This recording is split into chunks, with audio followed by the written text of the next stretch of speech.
माहिती अधिकारी साहेब आणि सर्व आदरणीय व्याख्याते आणि समोर असलेले सर्व सन्माननीय. खरं तर आज चक्रवेधी फाउंडेशनच्या निमित्ताने त्यांचे नेहमीचे जे उपक्रम असतात त्या उपक्रमातून हा एक आगळा वेगळा उपक्रम आणि त्या ज्या ज्या वेळा मला बोलवतात त्या त्या वेळा मी प्रत्येक कार्यक्रमाला जाण्याचा प्रयत्न करते आणि हा आगळा वेगळा उपक्रम आहे त्याबद्दल त्यांना मी धन्यवाद देते खरं तर. आणि कारण कसं असतं या वयात वय जसं वाढतं तशी नातेवाईक मुलं असतात लांब राहतात किंवा पतीचं निधन झालं की त्यांना खऱ्या अर्थाने मानसिक आधार देणं गरजेचं असतं आणि ते या माध्यमातून तुम्ही काम केलेलं आहे. आणि एकल महिला म्हणजे बऱ्याच वेळा माझं त्यांचं बोलणं होतं की एकल महिला ह्यांच्यासाठी पण त्या चांगलं काम करत आहेत. विधवांना जे आपल्याकडे होतं की संपूर्ण हे करणं मला धन्यवाद म्हणजे मी आता उल्लेख करते आमचे ज्या आरते आहेत युथ आरते त्यांच्या आई आरते वहिनी म्हणत आम्ही त्यांना आरते वहिनी आणि माझ्या सासूबाई यांनी 25 वर्षापूर्वी आपण कुंकू काढायचं नाही आणि बांगड्या फोडायच्या नाही कारण तो विधी वय जास्त असेल महिलेचं तर तेवढं काय वाटत आहे मानसिकता तेवढी तयार झालेली असते पण कमी वयाच्या जरी असल्या तर सगळ्यांसमोर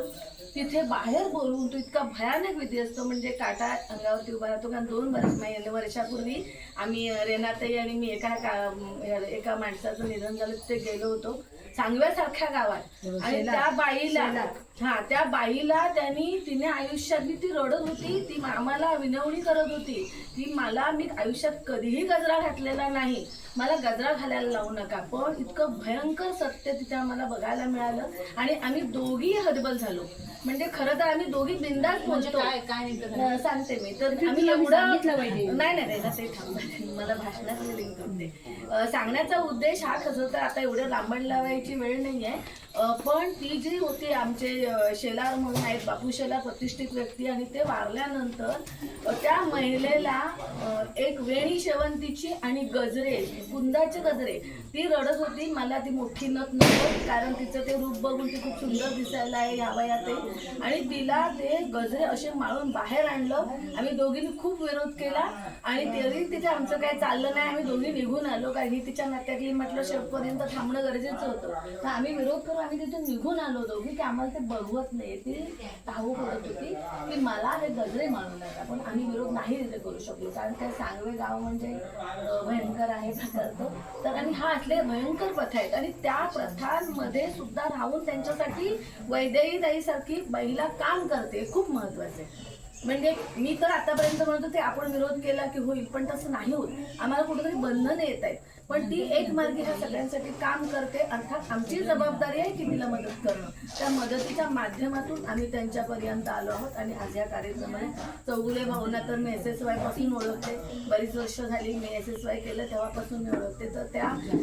त्यांनी दिलंय ह्या इथे जागा त्यांना पण मी धन्यवाद देते आणि जेव्हा मला रेक्टर म्हणून हवं होतं तेव्हा मी वैदेहीताईंना पहिल्यांदा मी त्यांचा विचार केला की तुमच्याकडे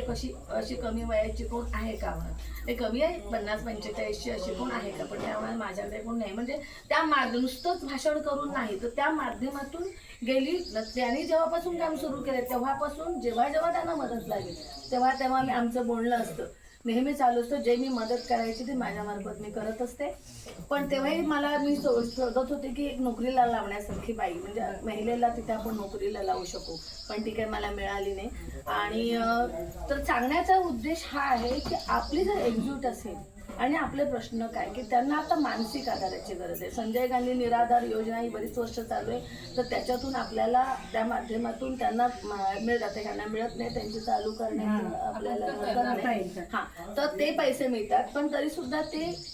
रक्कम फार कमी आहे पण त्या दरम्यान म्हणजे त्या निमित्ताने किती एक रक्कम आहे त्याच्यानंतर असा जर ग्रुप तयार झाला तर त्यांची जी मानसिक एकत्र राहण्याची गरज आहे तिथं दोघी एकत्र राहिल्यामुळे म्हणजे कुटुंब जरी बाजूला झालं तरी जसे आश्रम असतात वृद्धाश्रम बऱ्याचशा वृद्धाश्रमांना आम्ही भेटी दिलेल्या आहेत मानेसाहेब आणि मी बाहेर जेव्हा आम्ही जातो तेव्हा तिथे एखादा वृद्धाश्रम वगैरे असतो तर आम्ही भेटी देतो तिथे तर त्या भेटी दिल्यानंतर आम्हाला कळतं की मुलं चांगली आहेत पण त्या आईवडिलांना त्यांच्याकडे राहायचं नाही की आम्ही का त्यांच्या संसारात अडचण बनून राहू असं वाटतं. म्हणजे आता इथला सुद्धा कानेटकर डॉक्टरांच्या तिथला पण एक वृद्धाश्रम आहे, तिथे पण बऱ्याचशा महिला आहेत. मग एक तर त्याच्यात कविता लिहिणाऱ्या होत्या आणि आमच्या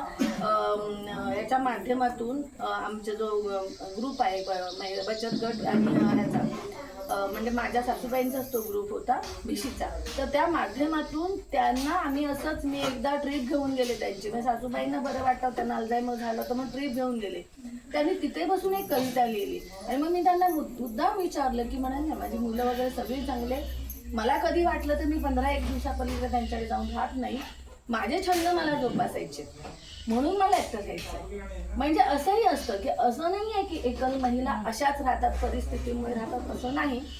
आपले छंद जोपासत आपण त्यांना त्यांचं आयुष्य त्यांना जगू द्यावं म्हणूनही महिला राहणाऱ्या आहेत. तर मला आपण जेव्हा जेव्हा तुम्ही अशी मला आठवण कराल, एक बहीण म्हणून सांगाल की अशी मला आवश्यकता आहे किंवा इथे मला तुमची मदतीची गरज आहे, त्यामुळे नक्की तुमच्या पाठीशी उभी आहे. तुमच्या या कार्यात तुम्हाला शुभेच्छा देते